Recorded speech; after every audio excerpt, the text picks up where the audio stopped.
A Seção de São Paulo da Ordem dos Advogados do Brasil, por sua Comissão dos Direitos das Pessoas com Deficiência, tem a honra de recebê-los para o webinar Autismo: Desafios do Diagnóstico Precoce à Escolarização, que conta com o apoio das Comissões de Ação Social e Cidadania e Cultura e Eventos da OAB São Paulo.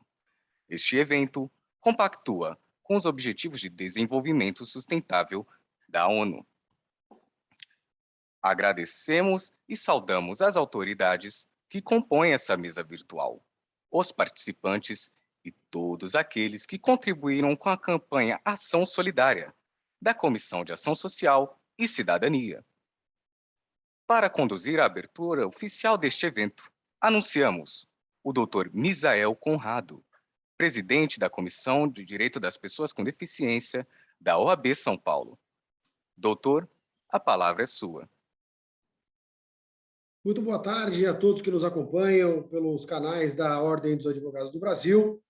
Esse é o webinar em alusão ao dia 2 de abril, Dia Internacional da Conscientização do Autismo. É com muita alegria que realizamos esse evento, um evento que conta com brilhantes profissionais da área que certamente trarão enriquecedores conhecimentos para todos nós. Nos alegra também ter a oportunidade de abordar um tema de tamanho relevo para a nossa sociedade brasileira. De alguma forma, esse tema ele é fundamental para a inclusão das pessoas da sociedade e constituem grandes desafios no tema do autismo no Brasil e no mundo. Trataremos do diagnóstico precoce, da sua relevância.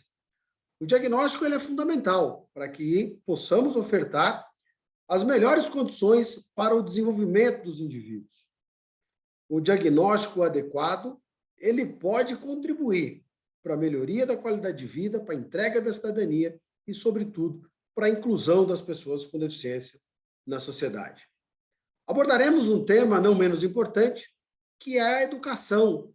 A educação que, obviamente, é um tema bastante polêmico, mas é fato que todos nós temos uma convicção em comum, que todos os indivíduos têm o direito de estudarem onde entenderem, de que o sistema de educação deve atender a todos, conforme dispõe o artigo 27 da LBI, conforme também já preconiza a nossa Constituição, já que a Convenção tem status de emenda constitucional, de norma constitucional, e, portanto, é um tema que, inobstante instâncias estaduais, municipais e muitas vezes até federais hesitam em cumprir, mas certamente é consenso de que é um direito consolidado e nós temos a obrigação, enquanto integrantes da Comissão dos Direitos da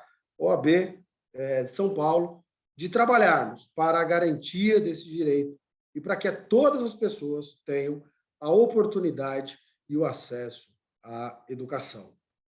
Quero cumprimentar os panelistas que participarão desse webinar, doutora Gratiele Azevedo, que é psiquiatra da Unifesp, é doutora em psiquiatria e psicologia médica, doutora Sandra Massucci, que é promotora da infância e juventude, mestre e doutoranda em direito constitucional. Aliás, doutora Sandra lança o seu livro hoje, a partir das 18 horas, ela vai ter a oportunidade aqui de convidar todos aqueles que nos acompanham, que nos assistem, para acompanhar o lançamento do seu livro, que certamente será um grande contributo para a nossa sociedade, um livro também bastante enriquecedor.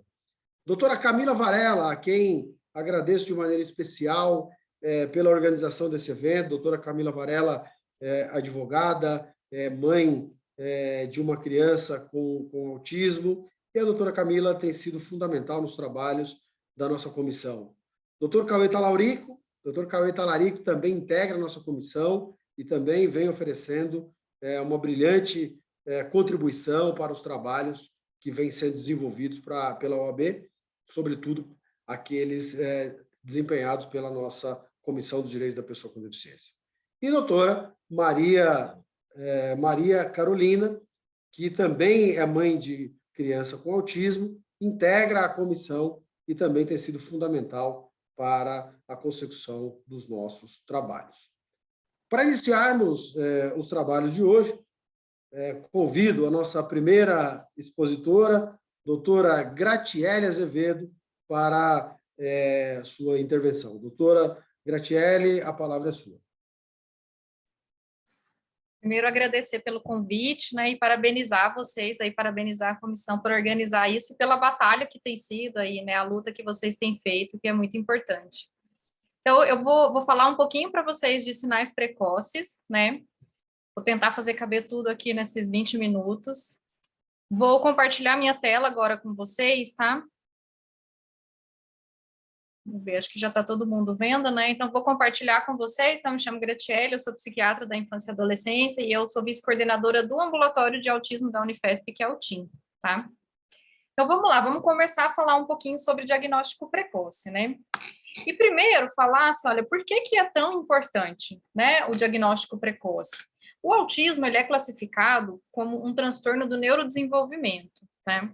Isso significa que as manifestações ocorrem já muito precocemente no desenvolvimento e permeiam, na maioria das vezes, a vida toda, né? É lógico que elas podem ir reduzindo, ficarem muito pequenas, dependendo de quando a gente começa a intervenção, mas elas permeiam a vida toda. Então, por ser um quadro de início muito precoce, que permeia toda a vida, a avaliação precoce, o diagnóstico precoce e a intervenção precoce são fatores importantes de prognóstico também, né? Então, vamos começar a falar um pouquinho do que são esses sinais, tá? A primeira coisa que é importante entender é que para a gente avaliar muitas vezes esses sinais, porque no autismo a gente tem atrasos de algumas aquisições, né, que são os que a gente chama de critérios A's, que são os déficits da parte de comunicação social, e a gente tem os critérios B's, que são padrões de comportamentos, interesses e atividades que são restritos, repetitivos ou estereotipados, né? Então, para a gente conhecer atrasos, para a gente saber sobre os atrasos, a gente tem que saber identificar bem o que uma criança típica está fazendo, tá?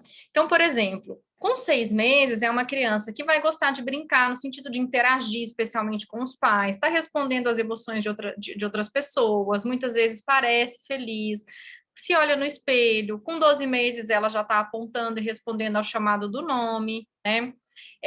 Se você faz pedidos para a criança, ou seja, a linguagem receptiva, quanto ela compreende, ela atende esses pedidos, tipo te entregar um livro quando você pede, ou te entregar quando ela quer ouvir uma história, ela vai repetições ou ações. A maior parte das crianças nessa faixa etária está falando pelo menos algumas palavrinhas, né? Ela gosta daquela brincadeira de cadê, achou, né? Com 18 meses, é uma criança que gosta de dar coisas para os outros como brincadeira, que já começa brincadeiras de imitação e de faz de conta. Ela começa até antes, com 18 meses já tem que estar fazendo, tipo, dar com a colherzinha, fingir que está dando comidinha. Ela já está fazendo atenção compartilhada, que é essa troca social com o outro, de olhar, fazer o contato visual, trocar, olhar, né? Olhar para um objeto, olha para a pessoa de volta. Com 24 meses, ela já está copiando muito mais, fica animada e já começa mais brincadeiras em paralela do lado de outra criança, né? Já está uma criança mais independente. Então, tem vários aspectos do desenvolvimento típico que a gente leva em consideração para avaliar esses sinais precoces, além de alguns padrões de comportamentos atípicos também, né? Então, de 0 a 6 meses, tá? Quando a gente fala em diagnóstico precoce, na maioria das vezes a gente está falando pelo menos antes dos 3 anos, tá? Mas normalmente antes dos 24 até para diagnóstico precoce, né? De 0 a 6 meses, os estudos, a maior parte dos estudos não encontraram grandes diferenças, tá? Tem um estudo muito interessante que mostrou que, apesar de não ter uma diferença clara ali, né, no contato visual de crianças com 6 meses, se a gente for avaliar essas crianças em termos de aquisição, enquanto as crianças, a partir típicas, a partir dos 2 meses, estão adquirindo cada vez mais contato visual, as crianças com que mais tardiamente recebem um diagnóstico de autismo, estão perdendo um pouco o contato visual. Então, parece haver uma diminuição nessa trajetória, mas é só para um acompanhamento de trajetória. É muito difícil você avaliar sinais específicos no momento, uma fotografia de um momento daquela criança, tá? Mas em relato dos pais, embora não haja muito relato de alterações já de contato visual, de produção, por exemplo, de linguagem, isso não seja o mais comum, o que a gente vê é alguma coisa na linha da hipotonia, uma criança que é mais molinha, que é mais paradinha, que tem dificuldade em controlar a sua postura, né? Então, a gente espera ali que por volta dos 6 meses a criança já esteja sentando, né? Não precisa estar sentando totalmente independente, mas já está sentando. Então, a gente vê que às vezes é uma criança que tem mais dificuldade com mudança postural, com atividade motora e com controle postural, sendo um pouco mais hipotônica, tá? Lembrando que nenhum desses sinais é uma regra, nenhum deles é necessário para a gente fazer o diagnóstico, né?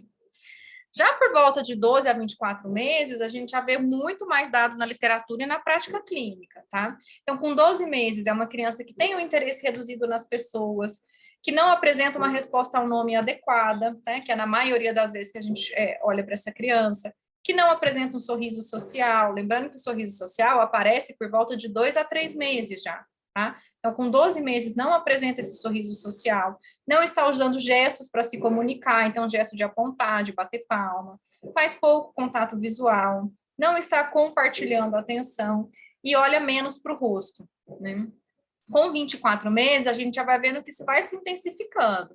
Então, ignorar outras pessoas, não ter interesse nos pares, preferir ficar sozinho e brincar sozinho, e essa piora ainda maior no contato visual.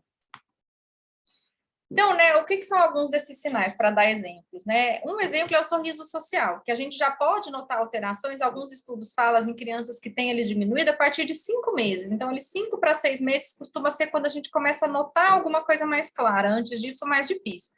Lógico que a gente tem pais que relatam, às vezes, uma diminuição do contato visual, já durante as mamadas, tá?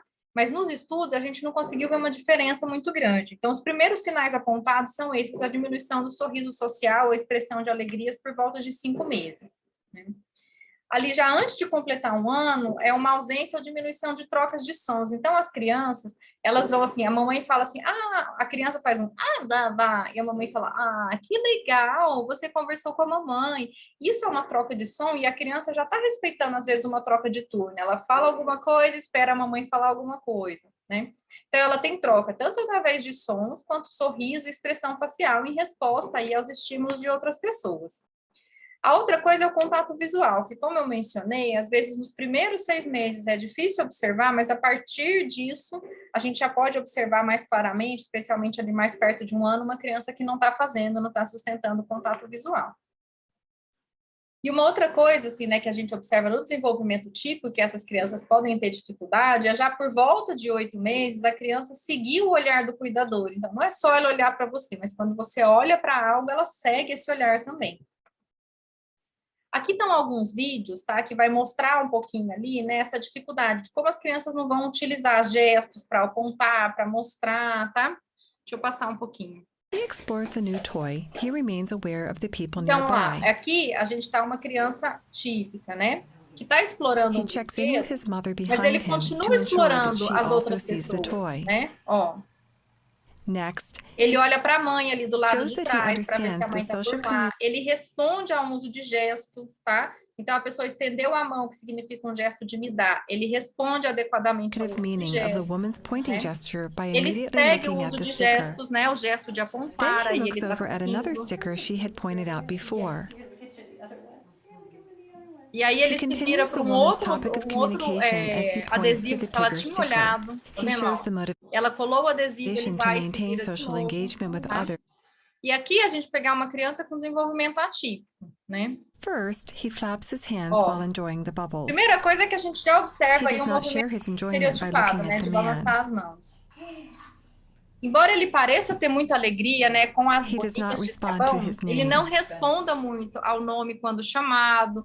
Então, o contato com o examinador já é muito pior do que o Although he primeiro looks que a at the gente man's viu. pointed finger, Ó. he does not follow the direction of the Ele man. não seguiu o apontar do dedo. Então, isso é uma dificuldade que a gente fala no uso e na compreensão de gestos comunicativos. Então, a criança tanto não aponta, né, quanto também não segue o apontar, não responde a um gesto de me dar, por exemplo, tá? Gesture to Essa outra. Aqui também, ó, a gente vai ver sempre uma criança típica e desenvolvimento atípico, tá? While she enjoys looking at and exploring the toy, Ela she vê um stays brinquedo engaged que é with the muito people legal, nearby. tá? Mas, ó, não sei se deu para ver no detalhe. Ela tá olhando para o objeto, mas ela já vira o olhar ali para a examinadora que está próxima, né? She tries to share her enjoyment with her mother as she turns to show the toy to her. Então, pegou o brinquedinho e vai mostrar Then para a she mãe, shares her enjoyment né? with the lady across from her by Olha para a directing pessoa her do gaze outro and lado smile também, do toward tipo, the lady. olha que legal isso daqui. Also, she recognizes Então, that isso, embora a gente fale que a atenção compartilhada vai estar bem desenvolvida aos 18 meses, em crianças bem menores, já perto de 1 ano, a gente já está vendo essa atenção compartilhada, que é essa triangulação, tá?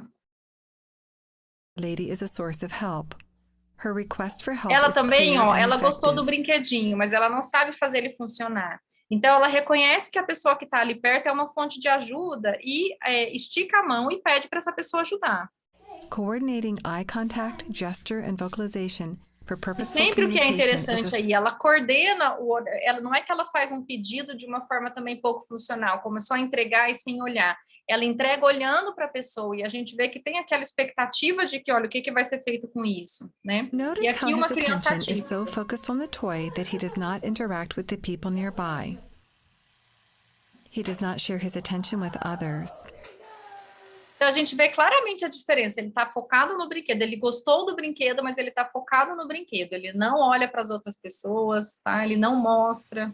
His exploration of the toy is also unusual. He drops the toy onto the table and watches it move. De novo, uma exploração do objeto que também é pouco funcional, né? Notice when the toy stops moving, he does not use eye contact, vocalization, or gesture to ask for help. Então, você vê que diferente da outra criança, quando o brinquedo parou, né, olhou e foi entregar o brinquedo, é uma criança que fica com o brinquedo na mão como se tentasse descobrir sozinha ali o que fazer, mas não busca outra pessoa, né? Não olha, não pede, não faz nenhuma intervenção ali para alguém ajudá-lo nisso. So tenses his body and mouth in an unusual way. Tem a coisa de balançar ali um pouquinho, que aí já é uma coisa mais Even though the artística, lady né? is talking to him, he shows no interest in her. He does not seem to understand that her gesture is an offer to help E não respondeu também a ela, quando ela estendeu a mão, quando ela tentou ajudar. Tá? Vamos para o próximo. Aqui também a gente vai ver uma He has criança chosen de to play with the desenvolvimento balls. típico. He quickly integrates the lady into his Que play. assim, apesar de estar lá cheio de brinquedos, ó, ele pega o brinquedo e ele já leva lá para a examinadora, ele vai interagir, ele vai integrar essa pessoa na brincadeira dele, tá? E aqui é o desenvolvimento atípico. Although he puts the phone to his ear, he does not show creative play with the phone. When his name is called, he does not respond. Elliot. Ellie. Então aí, ó, a gente já vê uma ausência de resposta ao nome quando chamado dessa criança, tá? Ellie. Elliot.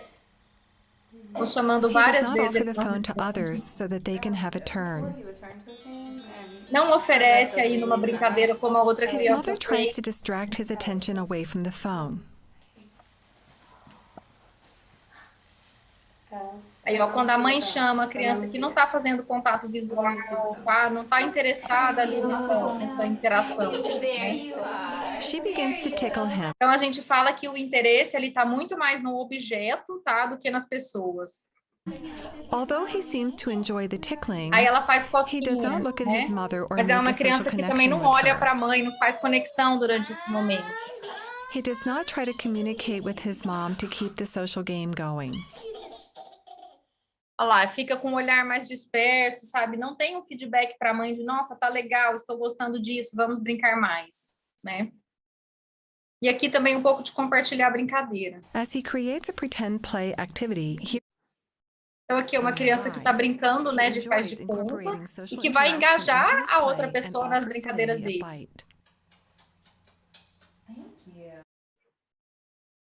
Do lado de He cá, has um an pouquinho intense mais. interest in the toy phone. Toys R Us is He does not share his enjoyment of the phone with others.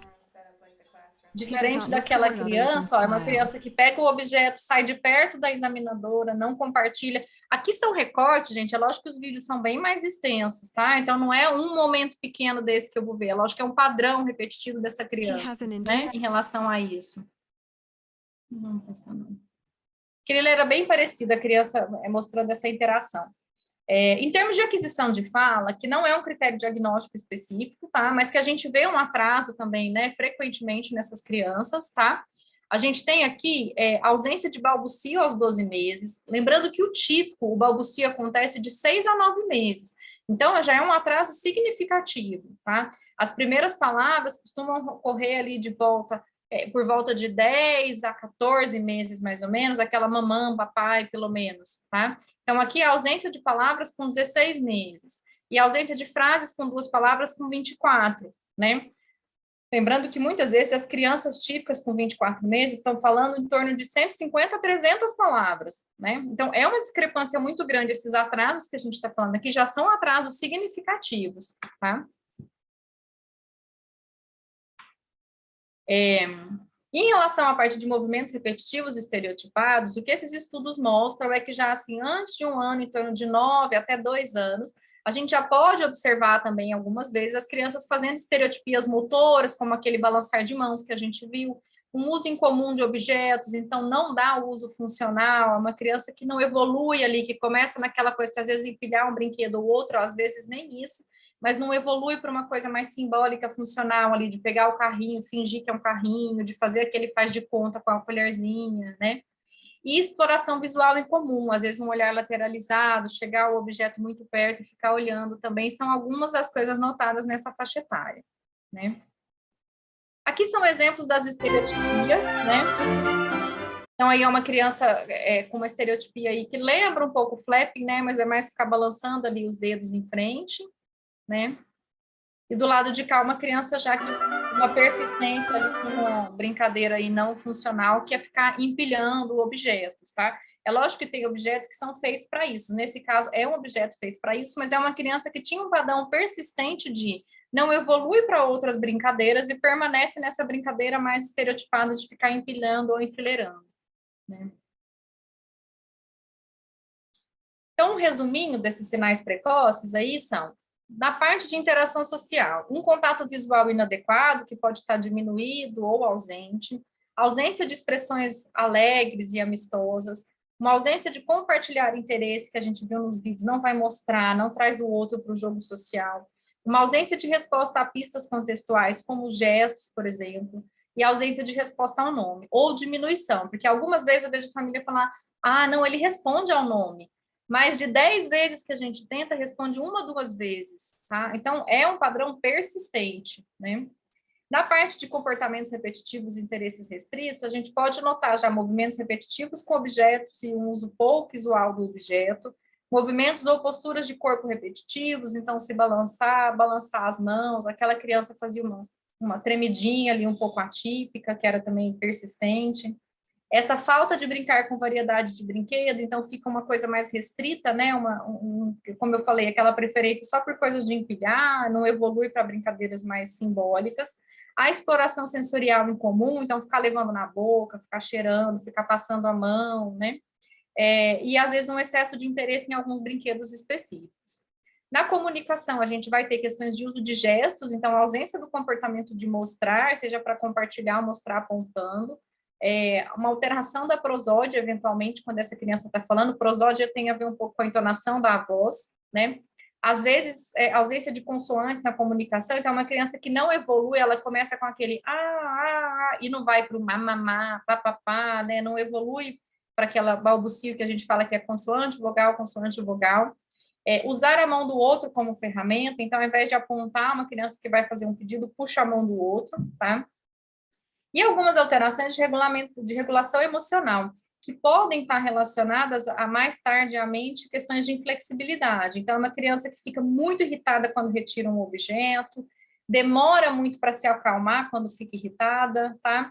Tem mudanças muito abruptas, flutuações nos estados emocionais e não responde bem às interações. Então, olhando para os dados, né? Porque muitas pessoas falam assim, mas pode dar um diagnóstico antes dos 3 anos? Então, vamos olhar um pouco para os estudos para a gente entender. Primeiro, lembrando que a Sociedade Brasileira de Pediatria, ela recomenda uma triagem precoce para autismo entre 18 e 24 meses, tá? E a doutora Camila vai falar depois, mas existe uma lei que também preconiza aí que as crianças já até os 18 meses de vida precisam passar por esse rastreio precoce, tá? Então, vamos para os dados. O que os dados mostram? Então, esse estudo é um estudo de revisão que avaliou diversos estudos, né, que fizeram um diagnóstico de crianças antes de 24 meses. Então, eles avaliavam as crianças antes de 24 meses para ver se elas tinham diagnósticos, e depois eles reavaliavam essas crianças com 4, 5, 3 anos, para ver se elas mantinham esse diagnóstico ou não, tá? Na grande maioria dos estudos, para crianças que recebiam o diagnóstico de autismo, elas permaneciam, 100% delas permaneciam. As taxas variaram um pouquinho, assim, dependendo da qualidade do estudo, tá? Mas, em geral, acima de 95%. Então, quando a gente dá o diagnóstico nessa faixa etária, um diagnóstico bem feito, a gente acerta aí, realmente, quase 100% das vezes, tá? Se não 100%, porque dependendo da qualidade dos estudos, os estudos de melhor qualidade já mostravam 100% mesmo de diagnóstico, mesmo feito antes dos 2 anos de idade, que foi essa faixa etária aí que foi feita, tá? E tem gente até hoje que fala que não pode dar diagnóstico antes de 3 anos, né? Mas eu faço uma ressalva que esse estudo aqui é interessante, porque o que ele mostrou? Ele avaliou crianças aos 18, aos 24 e aos 36 meses. As crianças avaliadas com 18, que tinham um diagnóstico, tá? Das 44 que eles avaliaram ali, né, e que tinham um diagnóstico, 40 eles conseguiram reavaliar com 24 meses, que ainda mantinham, né, e dessas 40 que eles conseguiram seguir até 36 meses, 38 mantinham um diagnóstico, tá? Só que das crianças que eles avaliaram, olha a discrepância, com 18 meses fechava o diagnóstico, 4 com 24 meses parecia que não era mais, mas com 3 anos, de novo, 3 dessas crianças já eram. Então, só uma criança desse estudo, que foi diagnosticada aos 18 meses, não manteve o diagnóstico depois, tá? Em relação às crianças que não receberam diagnóstico, e é por isso que a gente fala que a gente não precisa do diagnóstico para intervenção, mas se a gente for olhar para as crianças que não preencheram o critério diagnóstico com 18 meses, tá? Apareceram 39 crianças que com 24 fecharam os critérios diagnósticos. Se a gente for olhar para 36 meses, mais de 60 crianças dessas que não fechavam o diagnóstico com 18 meses tinham diagnóstico mais claro aos 3 anos. Então, o que a gente fala é, se eu consigo fazer o diagnóstico com 18 meses, ele é ok, ele é estável, mas se eu não consigo fazer e essa criança apresenta sinais de risco, é claro que não é assim, vou me preocupar com todas as crianças que não têm diagnóstico aos 18, mas crianças que apresentam sinais de risco, esses sinais de alerta, mesmo que elas não fechem o critério diagnóstico, elas precisam ser encaminhadas para intervenção. Então, a gente não precisa esperar o diagnóstico para intervenção. E a intervenção é tratar como se fosse uma intervenção intensiva e adequada, né? Então, eu acho isso o mais importante de tudo, além de falar do diagnóstico precoce, é saber sinais de alertas e saber que precisa de intervenção independente do diagnóstico. Então, esse é um guideline internacional que sugere isso que a gente discutiu aqui, ele preconiza aí que nas consultas de 18 e de 24 meses, você deve fazer uma triagem meio universal, tá? Vou avaliar todas as crianças com algum instrumento sugerido, normalmente internacionalmente é um que se chama MCHET, né? E em crianças que tenham sinais, não são sinais de alertas, mas um irmão com diagnóstico de TEA, ou que o pai está preocupado com o desenvolvimento, né, algum dos pais, ou algum outro cuidador, ou que o pediatra está preocupado com alguma coisa do desenvolvimento, eu posso avaliar antes, né, ou com instrumento de rastreio, ou com avaliações mais específicas ali de desenvolvimento de habilidades sociocomunicativas nessa faixa etária, tá? E se eu tiver qualquer resultado positivo, né, ou uma preocupação, mesmo que não seja o diagnóstico, mas mantenha uma preocupação com os sinais de alerta, eu já vou encaminhar essa criança para as intervenções adequadas. Então, esse aí é parte do nosso time ali do ambulatório, né, da Unifesp, né, gostaria de agradecer aí o convite e vou parar o compartilhamento aqui.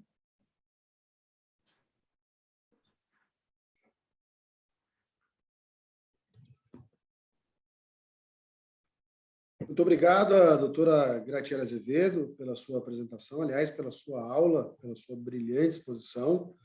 Doutora Graciele, que juntamente lá com o seu time, doutora Daniela Burdini, enfim, todo o time, desenvolve um trabalho sensacional lá no ambulatório da Unifesp, realmente um trabalho que vem contribuindo demais com os autistas, com as famílias, um trabalho que serve de exemplo para todo o país, né, para que ações dessa mesma natureza possam ser desenvolvidas, porque certamente isso contribui com a cidadania de muitas pessoas. A questão do diagnóstico realmente é fundamental e creio que essa última mensagem trazida pela doutora Gratielli deve ser levada muito a sério pelas famílias, né? Se há qualquer tipo de possibilidade de diagnóstico, que o diagnóstico seja feito. Agora, antes mesmo do diagnóstico, é importante que já seja iniciada a intervenção para que a criança, o quanto antes, tenha aí oferecidas as condições para o seu melhor desenvolvimento. E a doutora Camila Cavalcante Varela vai falar agora sobre a importância desse diagnóstico precoce e também sobre a garantia legal. Doutora Camila, a palavra é sua. Bom, boa tarde a todos da mesa virtual. Uma satisfação estar aqui presente e poder contribuir para esse tema que é tão importante. A gente sabe que a cada dia que passa nós temos mais diagnósticos de autismo, né? Inclusive, eu vou aqui citar uma pessoa que eu admiro bastante, a Andrea Werner, que é a presidente do Instituto Lagarta Virapupa. Recentemente, inclusive, ela esteve discutindo em redes sociais a questão de que algumas pessoas sustentam o fato de haver uma epidemia de diagnóstico de autismo como nunca antes. E uma colocação que ela faz muito importante, que vai no caminho disso tudo que a doutora Gratielli falou, é que, na verdade, o que não existia antes era diagnóstico, né? O que acontecia é que nós não tínhamos o diagnóstico com a qualidade que se tem hoje. Então, por isso é que, de fato, a gente parece assistir a uma epidemia de autistas, mas não é, propriamente verdade enfim, não condiz com o que a medicina tem buscado identificar de forma precoce, como bem colocou a doutora Gratielli. Então, na verdade, eu queria fazer um pequeno apanhado aqui sobre o autismo, do seu ponto de vista histórico, para a gente poder entrar na legislação específica do diagnóstico precoce. Então, assim, primeiro que o autismo, na verdade, ele foi diagnosticado mais ou menos na época da Segunda Guerra Mundial, né? E foi um trabalho paralelo feito por 2 psiquiatras, um nos Estados Unidos e um na Alemanha. E esse diagnóstico, na verdade, a princípio veio como um apelido, né, a síndrome de Asperger, porque foi justamente Asperger quem fez os primeiros diagnósticos na Alemanha, e durante muito tempo se tratou até mesmo, depois a doutora Gratielli me corrija se eu estiver errado, que tinha quem apelidasse de esquizofrenia infantil. Então, durante muito tempo foi essa a realidade que tivemos, e nos últimos 20 anos podemos observar realmente uma melhora no diagnóstico mais apurado, e que aí sim vem ao encontro da questão aqui que a nossa comissão de pessoas com deficiência busca trazer esclarecimento, enfim, que é com relação aos direitos ao diagnóstico e qual a importância disso. Então, se a gente pensar que é uma condição que tem mais ou menos 60, 70 anos de diagnósticos, a gente tem observado uma qualidade nesse diagnóstico muito grande, e por isso o aumento no prognóstico de melhora também nas intervenções que são feitas precocemente. Especificamente em relação ao autismo, a gente teve a primeira legislação temática, que foi a Lei 12.764 de 2012. Então, esse ano ela vai completar 10 anos. E a gente observa como a gente ainda está engatinhando e caminhando nesse sentido. Então, por isso, não estamos tendo, obviamente, aí tanto a parte de medicina quanto a parte de direito, uma epidemia de diagnósticos de necessidade de tratamento médico, mas sim, na verdade, uma melhora bastante grande nesse olhar. E aí, a Lei 2.764, ela já inaugurava o artigo 3º, dizendo de diversos importantes direitos da pessoa com o diagnóstico de autismo, e o primeiro deles é o precoce, ainda que não definitivo. Isso justamente vai ao encontro do que a doutora Gratielli estava falando, que existia realmente uma resistência ao diagnóstico antes dos 3 anos. Muitas das famílias que tinham esse diagnóstico depois precisavam acionar questões judiciais, seja para tratamento, seja para inclusão escolar, enfim, para todas as questões, tinham muita dificuldade porque eram poucos os médicos que realmente faziam esse diagnóstico antes dos 3 anos. E como ficou bastante patente aqui nas colocações iniciais, é esse diagnóstico que vai abrir espaço para poder todas as intervenções serem feitas, né? E o que é interessante é porque Depois dessa legislação específica do autismo, a gente foi observando novas legislações tratando da infância, dos diagnósticos em fase, muitas vezes, de lactente, né? Que são as crianças que ainda estão amamentando, enfim. E houve uma nova publicação, né, que foi justamente a da Lei 13.438 de 2017, assegurando, e aí pode ser, a gente entende que pode ser tanto pelo equipamento de saúde como pelo equipamento de educação, que seja aplicado a todas as crianças nos primeiros 18 meses de vida um protocolo ou um instrumento para identificação de questões relativas ao desenvolvimento psíquico, justamente o caso do autismo. Então, a gente, hoje em dia, conta com um aparelhamento legislativo que traz bastante mecanismos para que o diagnóstico ocorra. Obviamente, a questão agora, a dificuldade é, muitas vezes, a implementação de políticas públicas, a gente não vai entrar nesse mérito agora, mas o fato é que, atualmente, a gente tem a garantia de, sob o ponto de vista legal, ter o diagnóstico para todos os fins relacionados à identificação do autismo. Então, seja para as questões escolares, sociais, de saúde, todas essas questões agora estão abrangidas e protegidas, porque uma criança com 18 meses já teria que passar por esse protocolo. E isso é muito importante. Aqui a gente, na comissão, recebe muitas questões relativas a dificuldades que as pessoas enfrentam no dia a dia, para fazer valer os seus direitos, né? E especialmente com relação às pessoas com deficiência, que é o nosso foco.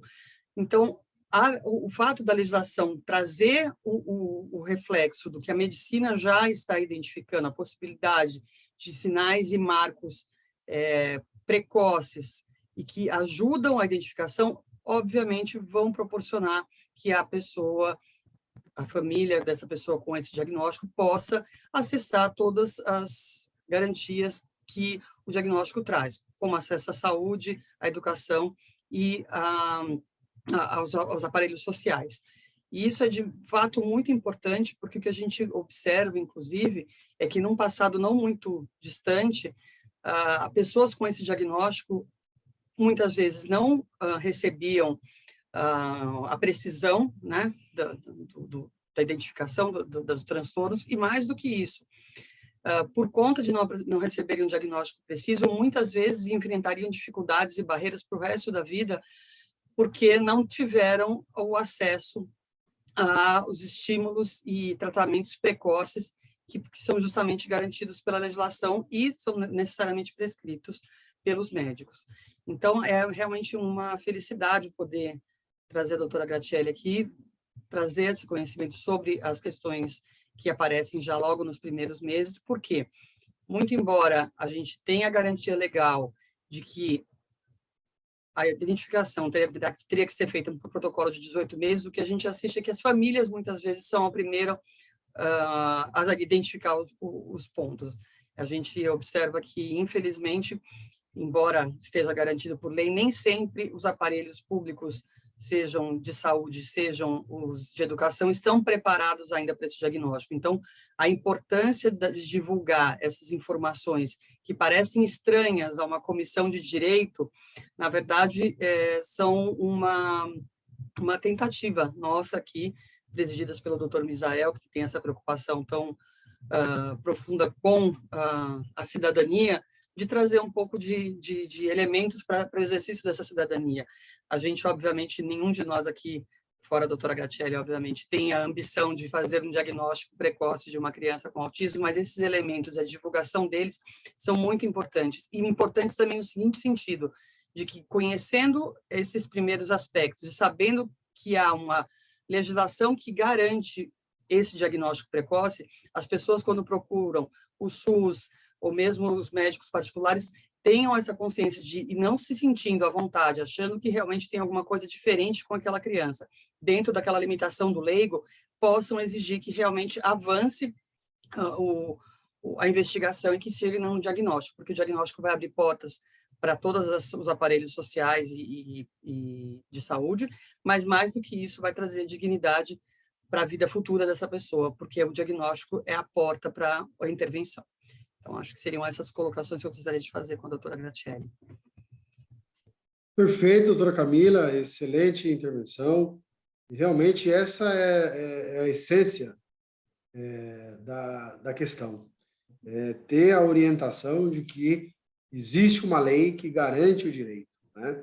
As leis não são, muitas vezes não têm efetividade por falta exatamente da exigência do cumprimento que vem pela falta do conhecimento. Aliás, a doutora Camila, vale ressaltar, é presidente da Comissão das Pessoas com Autismo da subseção de Santo Amaro da OAB e a coordenadora da obra O Direito dos Autistas, das Pessoas com Autismo e Outras Deficiências. Uma obra, aliás, que vai contribuir certamente muito com a difusão da informação, informações riquíssimas, muito importante, recomendo bastante a leitura, certamente aí vai acrescentar bastante com relação ao tema, que, aliás, é um tema tão importante, né? Direitos que são fundamentais para o desenvolvimento de várias pessoas, aliás, a sociedade brasileira com um número bastante significativo de pessoas com deficiência, então, leitura aí mais do que obrigatória da obra que foi coordenada pela doutora Camila Cavalcante Varela. E agora nós vamos passar para o tema, a educação inclusiva. Doutora Sandra Massoudi, que é uma grande autoridade aí nesse tema, inclusive sua obra versa exatamente sobre isso, né? O transtorno do espectro do autismo e o direito à educação inclusiva, já em sua segunda edição. Aliás, o evento de lançamento acontece hoje entre as 18 e as 21 horas na Avenida Paulista, número 509, na Livraria Martins Fontes. Todos aqueles aí que estão na nossa audiência, convidados aí para esse momento especial, não só para a doutora Sandra, que lança aí a segunda edição de sua obra, mas certamente para todas as pessoas que vão se beneficiar com o riquíssimo conteúdo ali contido. Doutora Sandra, a palavra é sua. Boa tarde a todos, a todas e todes. Eu peço licença para me audiodescrever. Eu sou uma mulher de pele branca, cabelos na altura dos ombros, castanhos com mechas louras. Eu uso óculos, estou usando um batom vermelho, uma camisa cinza, um colar prateado e atrás de mim tem uma parede branca com 2 quadros. É uma honra participar aqui desse evento de hoje. É uma honra receber o convite da OAB. Muito obrigada, doutor Misael, doutora Camila, doutor Cauê, doutora Graciele, que nos conhecemos aí de consultório, Maria Carolina, é um prazer conhecê-la, e a todos os que estão nos acompanhando hoje, também ao Wallace e Amanda, os intérpretes de Libras. Bom, também vou ter que ser um pouco mais rápida aqui para falar sobre educação inclusiva, mas para dar uma pincelada para todos, né, a respeito desse direito fundamental da criança e do adolescente, e aqui no caso da pessoa com autismo, a educação é um direito de todos, previsto na Constituição Federal, e quando se lê todos, não tem exceção, todos são todos mesmo, não excetuando quaisquer pessoas. E o artigo 208 da Constituição Federal já previa, desde 1988, que é dever do Estado, com a educação, atendimento educacional especializado às pessoas com deficiência, preferencialmente na rede regular de ensino. Naquela época se usava o termo portadores de deficiência. Hoje, após a Convenção da ONU, o termo que se usa é pessoas com deficiência, termo escolhido pelos próprios movimentos sociais das pessoas com deficiência. A partir de então, a Constituição Federal, já admitindo que a educação inclusiva deveria ser a regra, prevendo aqui no artigo 208, ela fala de um atendimento educacional especializado e não da educação especial.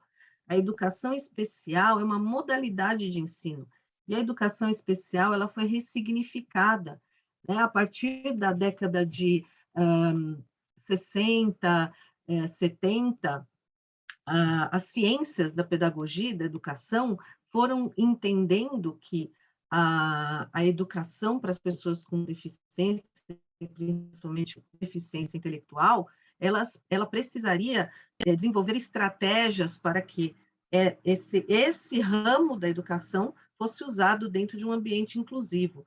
O movimento de inclusão, ele vem da década de 70, culminou em 1981 com o Movimento Mundial pela Inclusão, e, a partir de então, ele vem sem freios, não foi uma ideia criada ontem. Então, quando nós falamos de inclusão, ou estamos em algum lugar em que se fala da presença de pessoas com deficiência, parece que é uma novidade, mas não é. É um movimento que tem mais de 40 anos. E ele vem também por iniciativa das próprias pessoas com deficiência e de seus familiares. Então, a partir daí, o Brasil também passou a participar, né, de outros tratados internacionais, a partir da Constituição de 88, que já definiam a educação inclusiva como regra. Mas, muito mais importante hoje se falar da Convenção Internacional sobre os Direitos da Pessoa com Deficiência, que foi citado já aqui, que foi elaborado pela ONU, promulgado pela Assembleia Geral da ONU em 2006, assinado pelo Brasil em 2007, e ele tem status de emenda constitucional. Então, essa convenção, por que ela é mais importante? Ela é uma convenção que ela faz parte da Constituição Federal. Então, é como se ela fosse um artigo da Constituição. Ela tem que ser respeitada da mesma forma que a Constituição de 88, e todos sabemos que a lei mais importante, a lei mais hierarquicamente superior a todas as outras é a Constituição Federal. Então, a partir de tudo, do que vem depois, tem que estar de acordo com essa convenção. Daí porque falamos em inconstitucionalidade de decretos e portarias que viabilizem a educação segregada, a educação em escolas e entidades especializadas. Por quê? Porque a convenção preconiza a educação 100% inclusiva para todos os níveis e modalidades de ensino, e ela tem que ser compreendida como Constituição Federal. Então, se é contra a Constituição, é inconstitucional, então deve ser assim, não cumprida ou declarada assim pelos tribunais.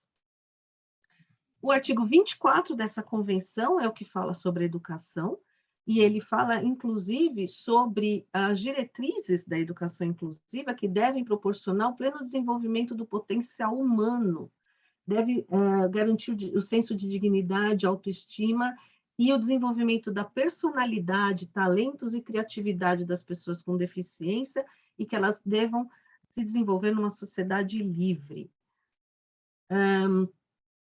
Para isso também, esse artigo 24 preconiza que as pessoas com deficiência devem receber o apoio necessário no âmbito do sistema educacional geral e com medidas de apoio individualizadas e efetivas para maximizar o desenvolvimento acadêmico e social. Daí nós vamos puxar um gancho para aquilo que nós ouvimos todos os dias em relação ao aluno com autismo, que é o acompanhante especializado.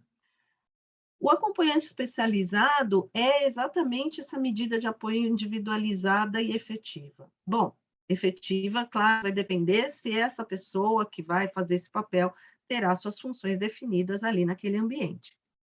Mas por que eu estou falando isso? Porque nenhuma norma ela pode ser contrária à norma hierarquicamente superior. Então, quando nós olhamos para a lei 12.764, que é a Lei de Proteção dos Direitos da Pessoa com PEA, e também da Lei de Inclusão da Pessoa com Deficiência, a LBI, tanto uma quanto a outra não falam de professor auxiliar, elas falam de acompanhante, profissional de apoio escolar. Então, o que nós temos que entender em relação a isso? Esses profissionais, quando necessários, eles devem ser disponibilizados para o aluno, mas eles não devem substituir, em hipótese alguma, o professor regente de sala de aula. Por quê? Porque aqui a gente não está falando de uma escola dentro da escola, senão nós estaríamos voltando exatamente ao modelo anterior da integração e não da inclusão, em que havia escolas especializadas e classes especiais dentro de escolas regulares. Não, quando nós estamos falando de um aluno com deficiência, um aluno com autismo dentro de uma sala de aula regular, nós temos que entender o contexto da inclusão institucionalmente, ou seja, a escola inteira, preparada, com uma política pedagógica prevendo a inclusão, prevendo os apoios e determinando as funções. Dentre esses apoios, além do profissional de apoio escolar ou acompanhante especializado, como fala a norma do autismo, é possível também que ele frequente o atendimento educacional especializado, o conhecido AEE, que não se resume só à sala de recursos multifuncionais, como é muito conhecido. O AEE, e aí eu passo agora para frente também uma norma federal, que é o Decreto Federal 7.611 de 2011. Esse decreto define como o AEE tem que ser estruturado dentro das escolas. Quais são as diretrizes do AEE e como ele deve funcionar, né? O aluno é obrigado a participar da sala de recursos multifuncional? Não é obrigado, é disponibilizado para ele. Mas o AEE não é só isso. O AEE é uma política interna. O AEE pressupõe todas as medidas para incluir, dar acessibilidade para o aluno com deficiência dentro da escola. Então, além disso, vejam que nós estamos indo até por ordem, né? Além disso, nós temos também uma nota técnica de 2013, a nota técnica 24 do MEC, em vigor, sim, que especifica as funções desse acompanhante. E ela aqui usa o termo profissional de apoio, que é o termo usado pela LBI também. E essas funções que a nota técnica indica são comunicação, locomoção com autonomia, independência, possibilitando o seu desenvolvimento pessoal e social. E essa nota técnica ela é específica para a implementação da Lei de Proteção às Pessoas com TEA. Ela veio em seguida, a Lei 12764 de 2012, a nota técnica de 2013. E ela diz assim, o profissional de apoio também se justifica quando a necessidade específica do estudante não for atendida no contexto geral, porque pode ser que aquela escola esteja tão bem preparada que o aluno não precise do acompanhante individual. E ele não é substitutivo, a escolarização tem que ser reavaliado periodicamente pela escola juntamente com a família. E eu friso essa parte para que todos saibam que a família tem que ser ouvida. É não só um direito, mas é um dever. A família não pode simplesmente nem jogar o aluno dentro da escola e falar agora eles que se virem, nem tampouco ser esquecida e nem comunicada de tudo que tem acontecido com o aluno dentro da sala de aula, dentro do contexto escolar. Tudo que se refere ao aluno, e isso não só para os alunos com deficiência, mas para todos, a família tem que participar. A educação, inclusive, pela Constituição Federal, diz que é dever também da família, além do Estado, e da comunidade. Bom, então a família tem que ser ouvida, a família tem que participar, mas é importante que tudo isso seja construído num consenso, no diálogo, como foi dito pela doutora Camila agora. O que nós estamos fazendo aqui faz parte de uma conscientização, de informação. Cada vez mais temos que falar sobre os direitos das pessoas com deficiência. Cada vez mais ainda vai ser pouco. Porque nós precisamos que toda a sociedade tenha acesso a essas informações. E não que as pessoas peguem a sua Constituição Federal, a sua Convenção embaixo do braço, cheguem na escola e falem, agora eu tenho direito, você vai ter que cumprir assim, assim, assado, como está aqui. Eu, como promotora, sei muito bem como é uma família chegar no gabinete da promotoria e dizer, não, eu tenho direito, está escrito aqui que eu tenho direito a um acompanhante especializado. Mas essa não essa não é a ideia, não é o conceito da inclusão, né? A inclusão ela tem que levar em consideração todos os participantes, todos os órgãos que participam dela. Se é dentro da escola, nós temos que entender, a escola também tem a autoridade da pedagogia que é aplicada ali. Mas tem que ter diálogo. Então, o que eu penso a respeito disso é, mais do que nunca, precisamos sempre de diálogo, precisamos conversar, precisamos entender, precisamos abrir as portas das escolas, dos escritórios, dos gabinetes e entender. Os direitos das pessoas com deficiência é interdisciplinar. Como foi dito também aqui, não adianta nós começarmos a falar de direitos sem que venha uma especialista num transtorno de desenvolvimento do qual nós estamos falando.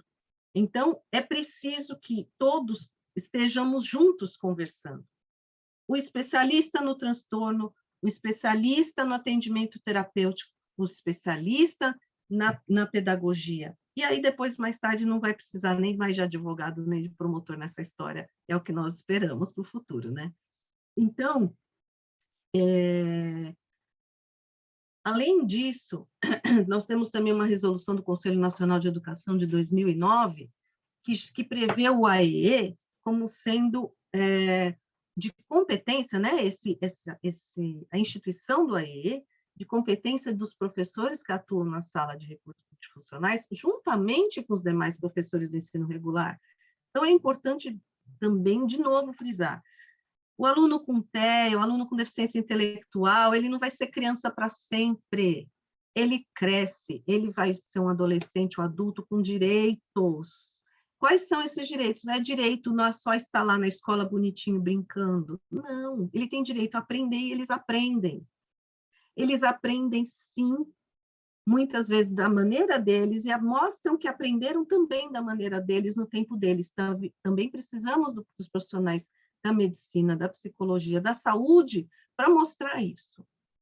Então, o aluno está lá no 7º ano do Fundamental 2 e parece que, meu Deus do céu, ele nunca vai aprender nada, né? Então, a escola, os professores especialistas do Fundamental 2 não têm nenhuma habilidade com adaptação de material, com elaboração de plano educacional individualizado, e aí esse aluno fica lá perdido. E quando, depois de um tempo, é claro que a família vai dizer, meu filho não está aprendendo nada, ele vai lá só para brincar, e quando ele não brinca e ele fica solto, ele fica com comportamentos disruptivos, enfim. A gente tem que ter em mente, né, o futuro dessas crianças. Eles viram adolescentes e depois serão adultos, e eles têm, inclusive, direito de ir para a faculdade, com todos esses apoios que eu falei aqui. Esses apoios não são só para o ensino fundamental 1, é para o ensino fundamental 2, é para a universidade, é para qualquer curso que eles forem frequentar. Então, a sociedade precisa se apropriar disso tudo, se apropriar da evolução das ciências, inclusive, para que esses direitos possam ser garantidos e gozados, né? Então, mais uma vez, lembrar que a criança vai ser um adolescente e vai continuar nessa escola. A escola que já acolheu, já trabalhou com esse aluno no ensino fundamental 1, tem toda a expertise para continuar com ele até o ensino médio. A escola regular, inclusiva, é o lugar mais diverso que existe. E tem que ser assim. E não é só por causa das crianças e adolescentes com transtorno do espectro do autismo ou outras deficiências, mas porque o mundo é diverso. Hoje tem crianças trans, filhos de pais homoafetivos, e inúmeras outras situações que têm que ser acolhidas. Então, a diversidade faz parte da vida e tem que ser admitida em todos os espaços. Bom, acho que era isso que eu queria dizer. Estou aqui à disposição para quaisquer outras perguntas. Agradeço muito a lembrança do lançamento do meu livro. Convido a todos, estou muito contente, muito feliz de estar aqui hoje falando sobre isso, nesse dia tão especial para mim, fruto de tanto trabalho e tanto estudo. Além disso, Dr. Misael, também sou mãe de um adolescente com autismo, que vai fazer 15 anos no mês que vem, e é o grande professor da minha vida. Muito obrigada a todos. Perfeito, doutora Sandra. Muito obrigado pela grande aula que a senhora nos brinda. Eu vou quebrar o protocolo, a doutora Gratiele vai precisar sair, mas ela tem uma questão aqui a ser formulada para a doutora Sandra. Eu vou pedir para a doutora Gratiele que ela mesma possa formular aqui a questão para a doutora Sandra. Doutora Gratiele. Obrigada. Eu queria fazer, a gente falou esses dias, a gente fez uma live sobre educação inclusiva, né? E foi uma pergunta de um pai, de uma mãe, né? Que a gente ficou na dúvida, porque a gente falou que a criança tem direito ao PEI, né? Ao plano de ensino individualizado. E os pais perguntaram se eles podem exigir, se tem alguma lei que eles possam exigir que a escola entregue o PEI para eles verem se foi feito o PEI, ou se eles têm que ir na Secretaria de Educação, como é que eles fazem para exigir o PEI e pegar esse PEI da escola? Sim, o PEI, né, o plano que também chamam de plano de desenvolvimento individual, tem vários nomes, né, mas todos os alunos têm direito ao PEI. Essa que é a questão. Esse plano de estudo do caso, é estudo de caso mesmo, ele está previsto no artigo 28 da Lei de Inclusão, e ele também está previsto no artigo 53 do Estatuto da Criança e do Adolescente, com a participação da família. Então, o nome PEI, PDI, ele é um termo usado já pelas normas próprias de cada sistema de ensino, né? Estadual, municipal, dependendo do estado, ele muda. Mas o estudo de caso, né, com definição de estratégias e objetivos, está na Lei de Inclusão e no Estatuto da Criança e do Adolescente. Então, pode exigir, sim. Obrigada, vou esclarecer lá. Muito obrigada. Muito obrigado, doutora Gratiele. Mais uma vez, obrigado, doutora Sandra. Um bom evento lá hoje às 18 horas. E, mais uma vez, convido a todos que puderem estar presentes. Certamente, um grande momento aí para a literatura brasileira, sobretudo aquela que versa sobre os direitos das pessoas com deficiência, algo tão fundamental. E agora eu convido para fazer uso da palavra o Dr. Cauê Talarico, que integra a nossa Comissão dos Direitos da Pessoa com Deficiência, que vem contribuindo muito para o desenvolvimento dos nossos trabalhos. Ele vai trazer aí alguns desafios, né, dessa educação inclusiva, que é a obrigação do Estado. Como muito bem trouxe aqui a doutora Sandra, inclusive fazendo menção ao artigo 24, né, ou seja, o Estado ele é obrigado a assegurar a educação inclusiva para todos os indivíduos, né? E as barreiras, os desafios, eles são bastante grandes para que esse direito seja garantido a todas as pessoas. O Dr. Cauê vai trazer alguns desses desafios aqui, compartilhando com todos nós. Dr. Cauê, a palavra é sua. Boa tarde a todos e a todas. Gostaria primeiro de fazer minha audiodescrição também. Eu sou um homem, 42 anos de idade, cabelos curtos, eu diria que são castanhos, mas cada vez mais já embranquiçados, né? Minha pele é branca, eu estou de um terno azul, camisa azul claro com listras brancas e uma gravata. Eu só tenho dificuldade com cores, eu diria que minha gravata é azul bem claro, quase cinza, mas posso estar errado, então já peço desculpa pela descrição equivocada. Quando vem com essas cores off-white, para mim é sempre muito difícil escrever. Costumo brincar lá em casa que quando começam a falar de off-white, para mim é branco claro e branco escuro, mas no caso é uma gravata azul. Uso um fone de ouvido também. Atrás de mim uma parede clara com alguns quadros. Queria agradecer, né, a oportunidade, né, cumprimentar o presidente, o Dr. Misael, pelo trabalho, pelo evento, um evento importante realmente. Eu também sou pai de autista e para mim faz parte da minha vida e vejo com muita importância a gente falar sobre, né, as deficiências no modo geral, inclusive no espectro autista. Parabenizar então, o presidente pelo trabalho, pelo evento, e já também a doutora Camila, né, também pelo trabalho na comissão, pela parceria de sempre. Doutor Cauê, a qualidade do seu áudio não está chegando bem aqui para a gente. Tá. Eu vou tirar o fone e ver se melhora. Melhorou? Perfeito, agora melhorou. Melhor? Ah, então tá bom.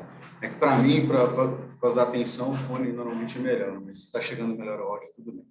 Então, cumprimentar a doutora Camila pela parceria de sempre, a doutora Graciele pelas brilhantes palavras, realmente bacana falar sobre diagnóstico precoce, e acho que não tem ninguém que seja familiar de pessoa, né, autista que não tenha tido dificuldade, pelo menos no ciclo social, todos tiveram dificuldade para conseguir o diagnóstico. Isso para mim foi uma batalha muito dura conseguir o diagnóstico do meu filho. Havia sempre dúvidas, suspeitas, e mandavam a gente esperar, porque cada criança tem o seu tempo. A doutora Sandra Massoudi, também colega de outros embates.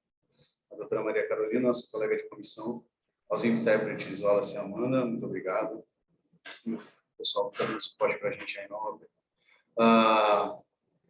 Bom, falar para mim sobre educação inclusiva, eu acho que, até por conta dos meus filhos, se meu filho mais velho é autista, minha filha mais nova acabou de ter o diagnóstico de dislexia, né, e de TDAH. Então, falar sobre inclusão para mim virou, acho que, o tema da minha vida. Eu queria aqui começar falando que, com relação aos dados do INEP de 2019, eles indicavam que aproximadamente 87% dos alunos com deficiência estavam, inseridos nas escolas regulares. Então, embora seja um percentual relativamente elevado, se você levar em conta aqueles que estão excluídos desse sistema, você vê que é um número muito grande, e apesar da gente ter uma legislação que prega pela inclusão há tanto tempo. E eu queria, antes de falar de todas essas polêmicas que envolvem o direito à educação, eu acho que alguns conceitos básicos a gente precisa analisar, e para mim é um pouco difícil falar depois da doutora Sandra, depois de uma exposição tão clara, mas quando a gente fala em inclusão, a palavra inclusão, ela vem do latim inclaudere, que seria ser circundado, está inserido no círculo. Quando a gente fala de inclusão das pessoas com deficiência, e aí seja em qualquer aspecto, mas falando na inclusão social, não pode ser só isso. Então, quando a gente fala, pelo menos não é isso que a Convenção sobre os Direitos da Pessoa com Deficiência da ONU exige. Ela traz um modelo social, um novo modelo ligado à pessoa com deficiência, onde se reconhece que as pessoas têm impedimentos de longo prazo, e ela traz alguns exemplos, mas o que impede a participação plena e efetiva na sociedade, em igualdade de condições, são as barreiras que existem nessa sociedade. E o Brasil, ao ratificar esse documento, já muito bem explicado pela doutora Sandra, o país assumiu o dever de romper essas barreiras. Então, a grande mudança aqui, principalmente do período de integração para esse de inclusão, é que o encargo de romper a barreira, ou o encargo de se inserir nessa sociedade, o ônus, assim, não é da pessoa com deficiência, mas é de todos que convivem na sociedade. Então, esse é um modelo social, e para mim essa é a grande vantagem. Entendendo isso, eu acho que todos os demais direitos passam a ser mais fáceis da gente interpretar. Então, não tem como a gente falar, com todo respeito a quem pensa diferente, mas não tem como a gente falar numa educação inclusiva em que você entenda que parte da população com deficiência não vai se beneficiar dela. Ou que possa não exercer um direito fundamental como esse. Então, para que as pessoas, lógico, a gente tem que não só garantir matrícula, a matrícula, a inclusão na educação começa com a matrícula, mas não se encerra nela. Então, o que a gente precisa exigir são que as adaptações e a eliminação das barreiras, elas aconteçam. Falando aqui, então, para mim, de educação, respeitando, assim, as pessoas não se beneficiam da educação inclusiva, é porque as barreiras não foram eliminadas no meu ponto de vista. Então, não tem quem não se beneficie, que possa renunciar de alguma forma desse direito aí fundamental. Falando aqui, repetindo rapidamente, sobre o conceito de escola especial, a escola especial, ela é uma instituição em que presta um serviço específico para o atendimento educacional especializado, como bem falou a doutora Sandra. E o atendimento educacional especializado, que está regulado no decreto 7611, de 2011, não é decreto novo, é um serviço de apoio especializado para eliminar essas barreiras, o que dá condição de permanência das pessoas com deficiência, do aluno com deficiência. na escola, no ensino, na verdade, é justamente o atendimento educacional especializado. Sem que isso aconteça, e aí já falando também do PEI, né, ou do PDI, mas é também preciso se estabelecer um plano de atendimento educacional especializado para essa criança. Então, todos esses suportes aqui são garantidos para que, de fato, aconteça a inclusão. Não basta a matrícula, e a gente sabe que existe negativa de matrícula até hoje, mas, embora seja crime desde 1989, mas não basta a matrícula. É preciso também, né, se garantir o aprendizado e todas as condições de permanência na escola. Não garantir as condições de permanência também é crime desde 1989. Então, e por que, né, dentro dessa história de educação especial, por que a escola especializada não pode ser considerada como ensino regular? Porque se vocês analisarem, não há nível na escola especial, né? Você tem 2 níveis no ensino regular, que são a educação básica e a educação superior, e dentro da educação básica a gente tem aqui algumas etapas que é o ensino infantil, fundamental e médio, já muito bem explicado. Então, quando o decreto 10.502, né, um decreto federal, ele diz que é possível os familiares e as pessoas com deficiência optarem por uma ou outra instituição, ele oferece, na minha opinião, uma opção juridicamente inexistente. Para quem não é da área do direito, né, a doutora Santos explicou que a convenção hoje, junto com a Constituição, lógico que não temos outras normas, mas o que interessa para a gente aqui são essas duas, elas compõem um bloco de constitucionalidade. Dentro de uma pirâmide, quem está no ápice são esses 2 documentos normativos. Tudo que está abaixo tem que respeitar o que está no ápice dessa pirâmide. Então, as normas que, porventura, desrespeitem esses comandos, elas são consideradas inconstitucionais ou inconvencionais. Quando você pega o artigo 24 da Convenção, ela diz que cabe aos Estados-partes, né, assegurar um sistema educacional, inclusive em todos os níveis, ou seja, no ensino básico e no superior. Quando a gente vai interpretar essas 2 normas, o artigo 208, por exemplo, né, que a doutora Sandra citou, deve ser interpretado junto com esse artigo da Convenção e todo o nosso sistema, inclusive, que estabelece que há um direito aqui à inclusão no ensino regular ou no sistema regular geral, como chama a Convenção. Sem querer me aprofundar muito, mas eu gosto sempre de utilizar um julgado norte-americano em que foi tratado claramente de uma discriminação e que houve uma evolução na década de 60, mas ligada à cor da pele. Então, nos Estados Unidos, havia um entendimento de que era possível haver separação nas escolas em razão da cor da pele, desde que o serviço com a mesma qualidade fosse ofertado para brancos e negros. Então, era possível separar brancos e negros em escolas diferentes, desde que todos tivessem direito à educação.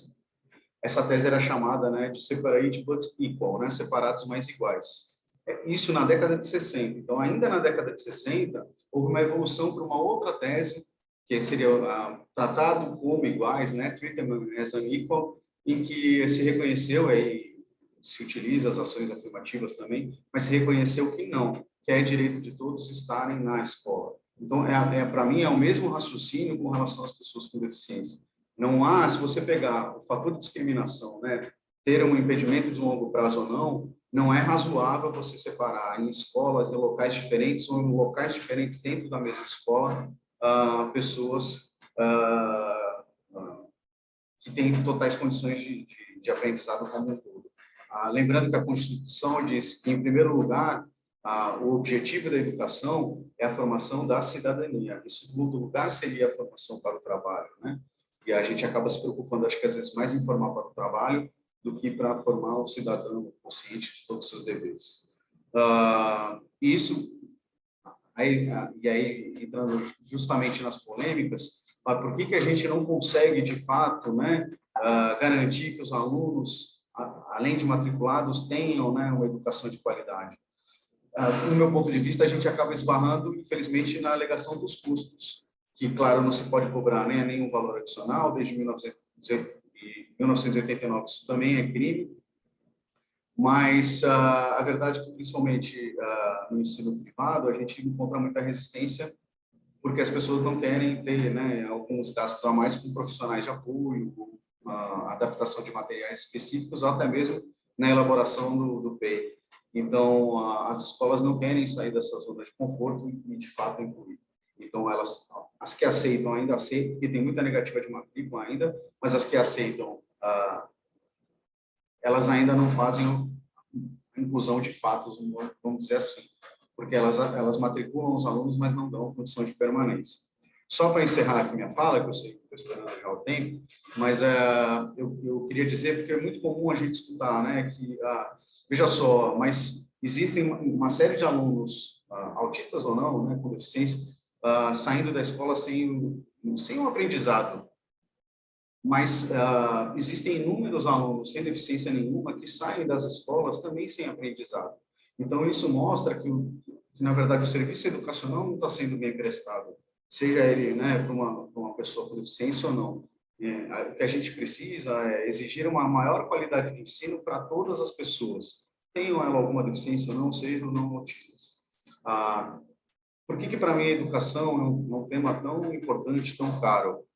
Porque, além de, claro, ser um micro-organismo social, né, a gente tem um micro-organismo social ali e a pessoa tem que estar incluída nesse ambiente, a sociedade, né, do futuro, ela é construída nas escolas. Então, não tem como a gente pensar numa sociedade que de fato seja inclusiva, que esteja disposta a eliminar as barreiras, se na escola isso não aconteceu. É na escola que a gente projeta a sociedade de amanhã. Então, eu queria agradecer mais uma vez, encerrar aqui minha fala, pedir desculpa, porque acredito que tenha extrapolado um pouquinho o tempo, mas era isso que eu queria dizer. Muito obrigado, presidente, doutora Camila, e devolvo a palavra. Doutor Cauê, muito obrigado. Tenho que pedir desculpa de forma alguma, sempre o senhor acrescenta bastante aos nossos debates, traz reflexões importantes, né, daquilo que traz o doutor Cauê e a doutora Sandra. O que fica claro, ao meu ver, é que os estados têm sim a obrigação, de acordo com o artigo 24, de assegurar a educação inclusiva. Ninguém pode ser cerceado da oportunidade de estudar onde quiser, né?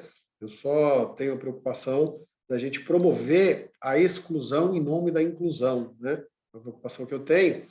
E, obviamente, esse tema da educação ele é um tema bastante polêmico, né? Da mesma forma que traz o doutor Cauê essa visão e essa paixão pela educação, algo que eu também tenho, isso é comum não só a minha, doutor Cauê, mas certamente a muitas pessoas, né, que militam tanto na causa da deficiência, como na nossa causa social, né, comum.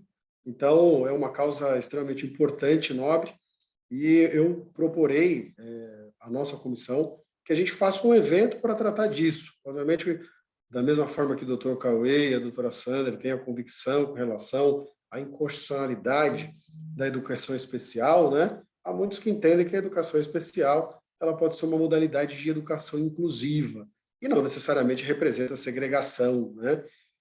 Posso dizer, por exemplo, no meu caso, eu estudei durante 7 anos numa escola especial e, na verdade, não me sinto excluído, como vários colegas que estudaram à época.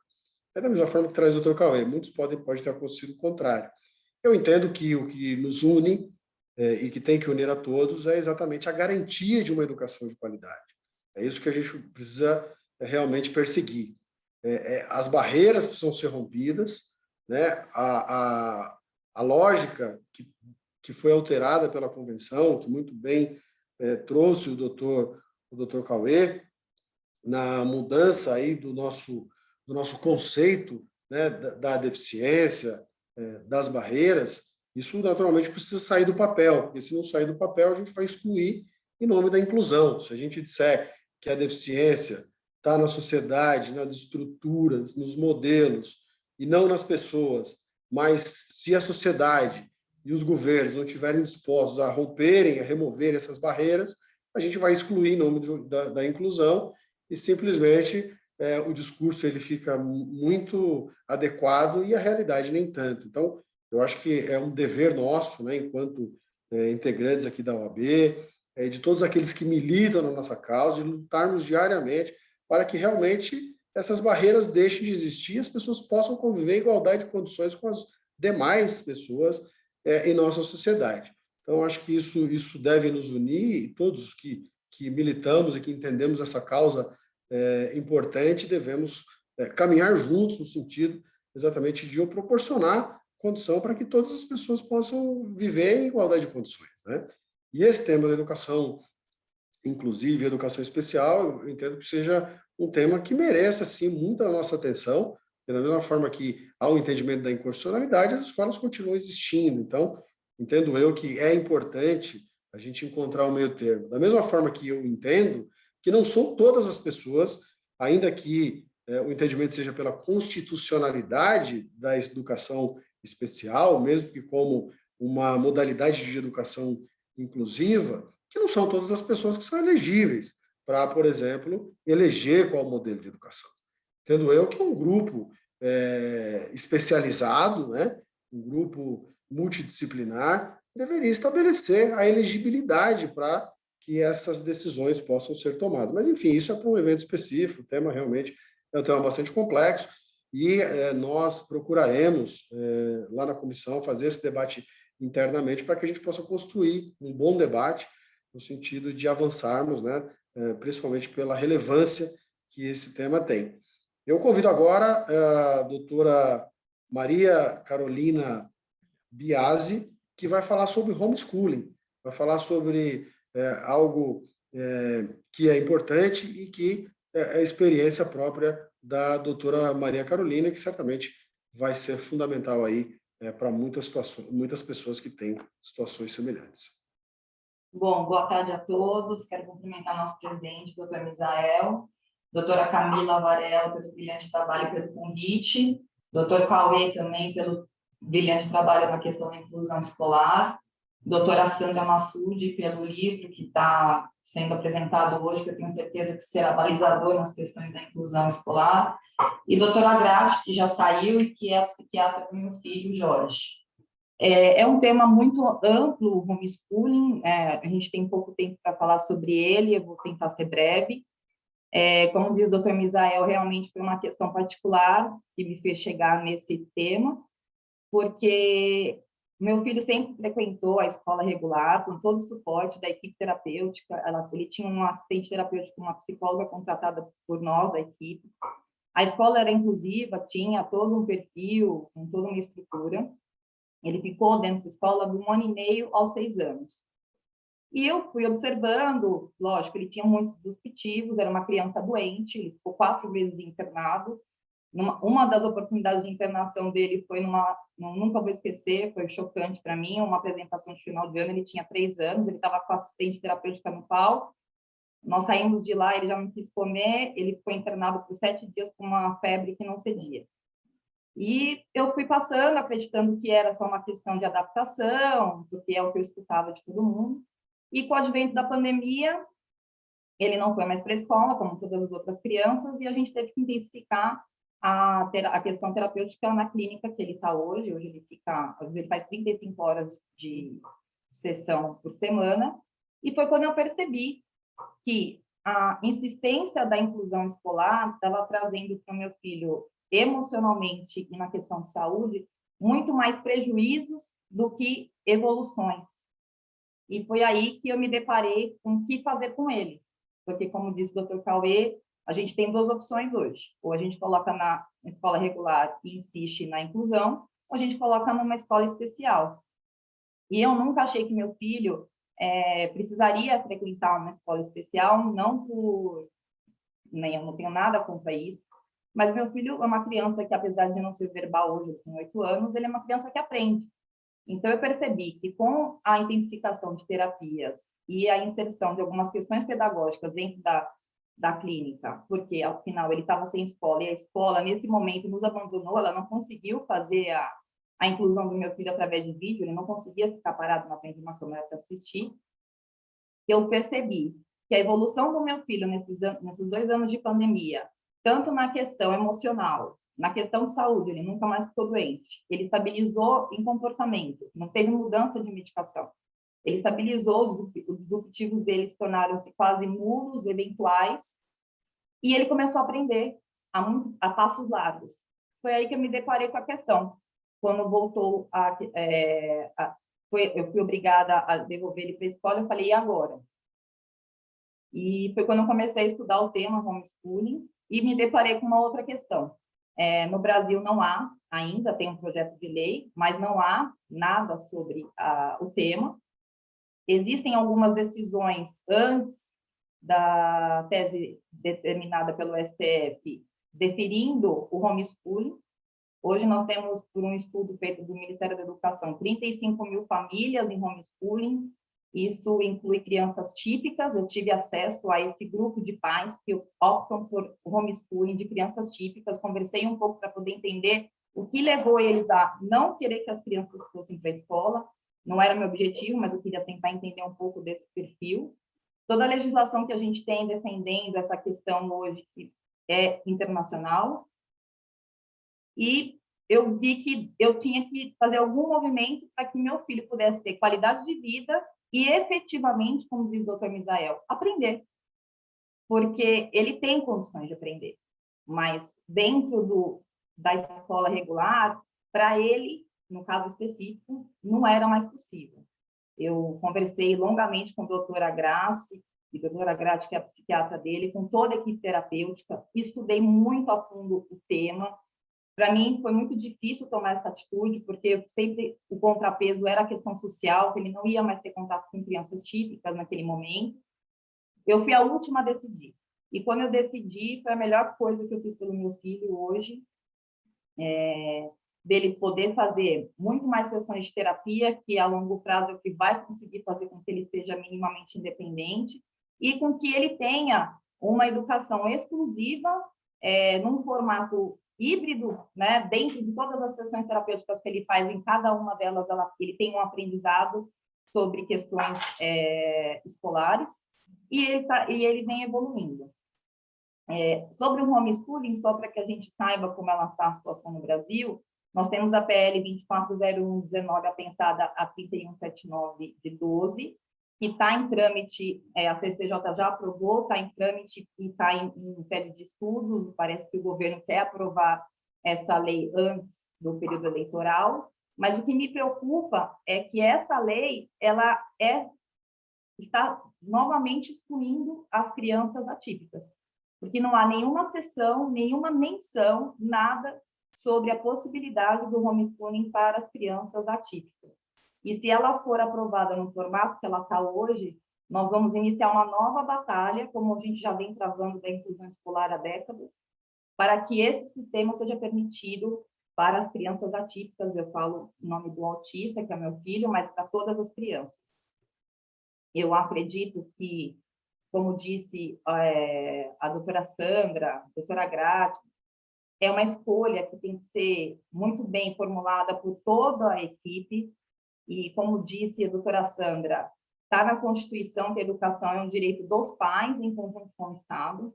O STF, na tese fixada, foi quando foi barrada as novas decisões a favor do homeschooling, disse que o homeschooling é permitido pela nossa Constituição, mas que só vai ser, de fato, permitido a todas as pessoas que já estão nesse modelo, que querem ser inseridas, quando a lei foi promulgada. E aí, nós estamos hoje numa situação de que nenhum juiz está deferindo os pedidos de homeschooling, mesmo para crianças atípicas, com laudos, e os pais que já optaram por esse segmento estão à margem, né? Porque se forem denunciar, tem muitos pais respondendo ao Conselho Tutelar por não estarem com as crianças inseridas na escola regular. Então, o meu alerta aqui, meu apelo, é para que os pais que queiram, dentro do quadro da deficiência do seu filho, optar pela opção do homeschooling, e isso não quer dizer deixar o seu filho à margem, ou então não pode ser sinônimo de encostar aquela criança só para dizer que ela está passando de ano. Ela tem que ter regras bem claras para que seja realmente avaliada a evolução dessa criança.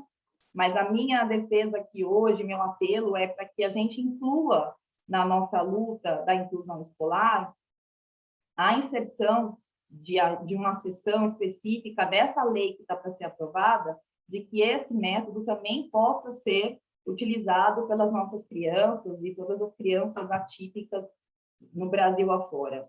Depois que eu tive essa opção para o meu filho, eu tive já contato com muitas outras mães. No mesmo sofrimento, eu encontrei uma mãe que ela falou para mim que ela toma remédio controlado para levar o filho dela para a escola regular. E porque realmente hoje no Brasil a gente não tem opção, como diz o Dr. Cauê, ou a gente coloca numa escola regular e briga pela inclusão, ou a gente coloca numa escola especial. Eu acredito que essa decisão ela tem que ser pautada em cada caso específico, porque no caso dos autistas, cada autista é único, né? Cada autista tem suas comorbidades, tem suas deficiências, e tem que ser uma opção de escolha dos pais, para que ele possa definir o que é melhor para que seu filho, de que formato é melhor para que seu filho possa aprender. Então, é um tema muito abrangente, eu não vou querer me estender aqui, até porque não é o objetivo do tema que a gente está discutindo aqui hoje, mas o meu apelo é para que a gente consiga, como comissão, como OAB, tentar, de alguma forma, chegar a esses parlamentares que estão aí com esse projeto de lei para ser aprovado, pedindo para que haja uma inserção sobre as crianças atípicas, porque no formato que a lei está determinada, nós vamos, mesmo que ela seja aprovada, nós vamos ser novamente excluídos e não ter mais uma opção para que os pais, diante das situações diversas que a gente tem, possam definir qual é o melhor método de ensino para os seus filhos. Então, eu agradeço a todos, doutora Camila, pela oportunidade, e espero que a gente possa também incluir esse tema nas nossas discussões e brigar para que a educação seja ampla, em qualquer formato que ele seja escolhido, com regras, é claro, mas que a gente possa dar para as famílias as opções que melhor se adaptem às questões dos seus filhos. Obrigada a todos. Doutora Maria Carolina, muito obrigado pela sua intervenção. Realmente, seu depoimento só comprova a complexidade do tema e a necessidade que a gente tem de trabalharmos pela efetividade do sistema de ensino, um sistema que possa, de fato, atender a todas as pessoas, que possa contemplar todas as necessidades de adaptação, né? Isso é fundamental.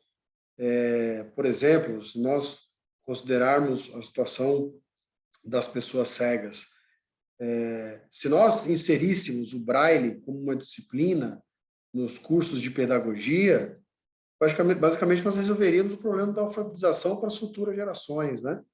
Então, eu entendo que a gente tem que trabalhar nessa direção. Nós estamos trabalhando junto ao Conselho Nacional de Educação para que a educação física, o curso de educação física, a matriz de orientação, possa observar sempre a prática paradesportiva ou paralímpica, ou seja, onde nós, na universidade, onde for ministrado o curso de futebol, lá será inserido de futebol de 5, de basquete, lá o basquete em cadeira de rodas, o vôlei da mesma forma, e nós precisamos criar essa inclusão de forma sustentável, né? Trabalharmos para que, de fato, ela seja perene e seja real, não fique realmente na esperança de todos nós, né? Porque eu tenho certeza que todos aqui e todos os que nos assistem têm aí a esperança de uma sociedade verdadeiramente inclusiva, de uma sociedade que verdadeiramente ofereça as mesmas oportunidades. Agora, sem dúvida, as barreiras são importantes, né? Como trouxe aqui muito bem o Dr. Cauê, realmente muitas barreiras que impedem, e na verdade a responsabilidade não é das pessoas com deficiência. Por muito tempo se estigmatizou o indivíduo com deficiência como se ele realmente fosse o problema, né? E realmente essa mudança de conceito, né, da lógica, isso foi realmente bastante positivo, já que ficou claro o entendimento de que realmente o problema não são os indivíduos, né? O problema realmente são as barreiras que são impostas, muitas vezes pelos processos, pelas edificações, enfim, pela própria sociedade. Quero agradecer muito a participação de todos, doutora Gratiele, doutora Sandra, doutora Camila, doutor Cauê, doutora Maria Carolina, foram minutos importantes aqui, que os senhores puderam trazer reflexões muito importantes sobre um tema tão relevante para todos nós. Agradecer de maneira bastante especial a doutora Camila, por ter sido ela a responsável pela formatação aqui desse evento, e já anunciar a vocês que no próximo dia 31 de maio nós teremos o próximo webinar, né, na nossa comissão, que vai tratar sobre as questões tributárias relativas às pessoas com deficiência e também sobre os aspectos relativos à aposentadoria. Muito obrigado e, sobretudo, a toda a nossa audiência. Um grande abraço.